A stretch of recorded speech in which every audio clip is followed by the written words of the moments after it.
From 14 News, this is Touchdown Live in the Huddle. Sponsored by your Tri-State Ford dealers. There's more in store. Stop by today.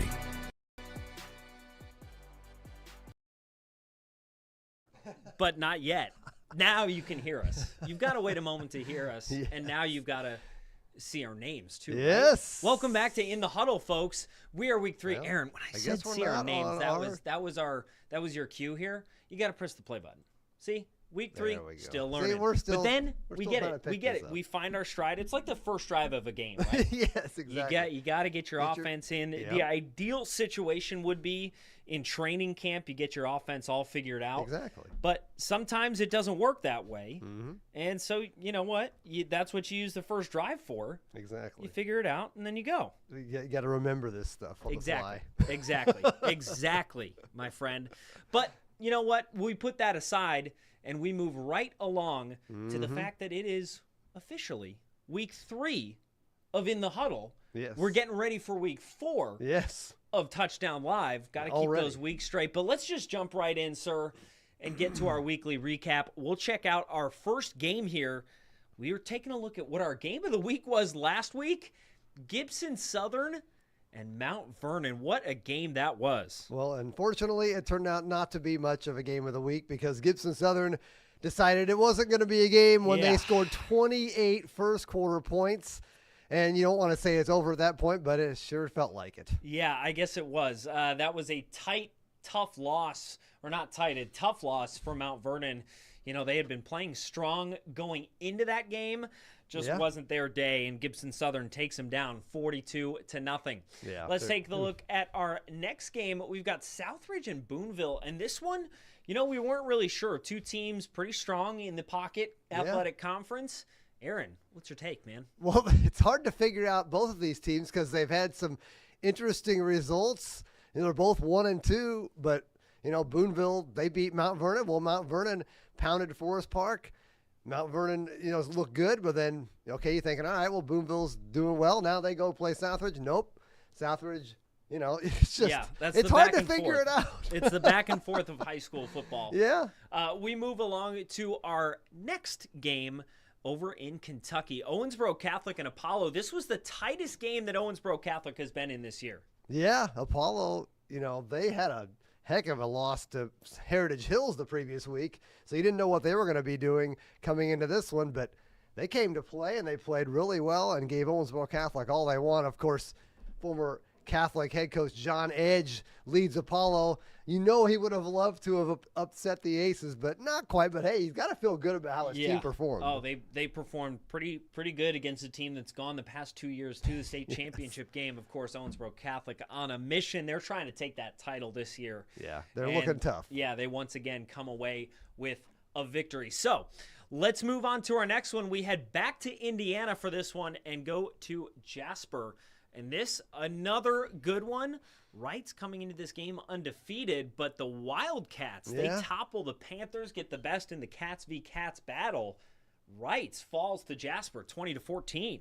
Yeah, Jasper, Derek Hart, the new head coach there, his first statement win. And what a statement win it was to beat Wrights, their old rival. They've had some classic battles over the years. And what can we say about the Hart family tradition? They just keep winning. All they do is win. John Hart, Nick Hart, Brittany Mainers. I mean, they're all coaches. They all win. It's a winning family for sure in that group. So another strong performance by them. I'll say you one thing, Jalen Mainers. You know, we're not used to seeing Jasper throw the ball a lot. They've always traditionally been a running team, but man, he gives them a great weapon with his arm. Man, oh man. Oh, absolutely he does. And we'll take you to our next one here and our final one as we look through our weekly recap. Illinois, Aaron, you were at this game. Tell me about it. Yeah, Fairfield. Well, they fell behind 12-0 in the first quarter, so you're like, oh boy. And we don't really know much about Red Hill. They're up in Bridgeport, Illinois, but they're a new member of the Black Diamond Conference that has Fairfield and Carmi and Edwards County. And then Fairfield found its footing, kind of like we did today, and they got going in the second quarter. Michael Barner there, he had some big plays. He's one of our Player of the Week nominees. And they have that counter rushing attack, and oh man, it got going, and they ended up taking the lead by halftime, and then it was tight all the way down to the wire. Yeah. Went to overtime. Fairfield got the better of them. Yep, and that a good win for Fairfield, no doubt. So let's take it back out here for us, and we will be right back out on camera, and we will take a little trip into kind of back into a recap a little bit, but it will be into our top plays, and our first top play, Aaron, will take us in to the Jasper game and a great performance by Jack Levin here. Jalen Mainers finds him for a good, strong play. Yeah. And then Jack Levin just he pops and squeezes out of nowhere. Yeah, we didn't see where he was there for a minute. It's like, okay, who even caught that? And then, there he is all of a sudden out in the clear. He just winds around, and then there he is. He had a play last week that I think we could have put on. We may have had on top plays, the tip drill play. And, man, he's a good athlete. Plays baseball, plays basketball, plays football. He just does it all. Solid player out there, and that'll take us next to Boonville. Jackson McCain finds Braden Egley, and he just spins around. I don't know how he was able to weave his way through that, but he did. Yeah, that was a great play. That was a big play for Boonville to get that win over Southridge, which, as we said, I mean, that's a tough place to go play at Raider Field, and they came out of there with a huge win for them. Absolutely, they did. So we continue on to our next one here, and that will bring us to Madisonville and a deep pass down the sideline. Wow, Alex Richards bombs it to Jeremiah Sharp, and he finds the end zone there. What a great play that was. Just beautiful ball, good spiral, good spot, and Sharp does a nice job keeping his balance to keep on rolling there. Well, and you have witnessed this yourself already. Marquez Hightower, the running back, when you can run it with him and have him as a threat, that just opens up everything else. The passing game is, you got that balance. Yeah, you sure do. Great performance by him and Madisonville. We should mention as well that they were able to go out there and put up the highest score in their program history. What a game for them. They just go out there and they run it. 73 points. 73 points, Aaron. Yeah, that's a lot.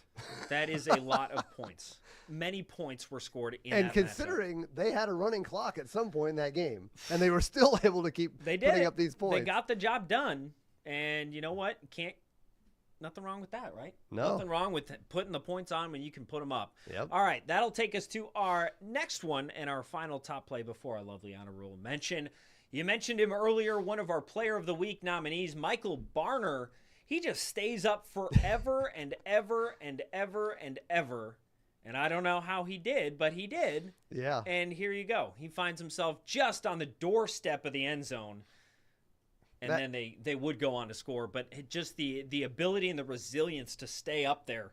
Yeah. Whew, what a run for him. That had to have been the longest run of the game. I wasn't there for the second half, but because usually most of their runs were between 5 and 10 yards or so. And so I wasn't staying out in front of the play very far. And then, here he goes. And he just goes right by me. I couldn't tell if he'd scored except for looking at the referee. And then, he was just short. But again, Fairfield, that was a big matchup for them. Yeah.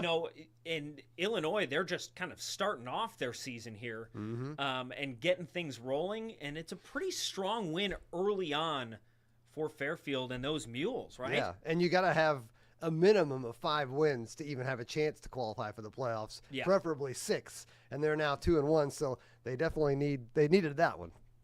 They did. They sure did, my friend. And so that'll bring us to one more. We love our honorable mentions. And it's honorable mention I like very dearly. You got them, coming out of the huddle there, coming out, making their debut. And then I don't want to turn this too loud, but look at that. It's just the perfect timing. It was. and then you probably, I don't know if you can hear it. I don't want to blast anybody's ears out here with this, but at the perfect time, the train just it just hits that. It hits that. You got a good train horn? Doot, doot. There, very good. Go. Very good. We both have great. Look at that. It's scenic. It was scenic, my friend. That's why they call it the train yard, in case anybody had any wondering. If you weren't sure, that is the train yard, no doubt about it. All right, welcome back out here. As we've gone through our top plays, we will continue on now and look at our Player of the Week. Nominees first. We got to talk Player of the Week nominees, so let's check them out. First up, Marquez Hightower, great performance for him. 13 rushes for 125 yards, 4 touchdowns.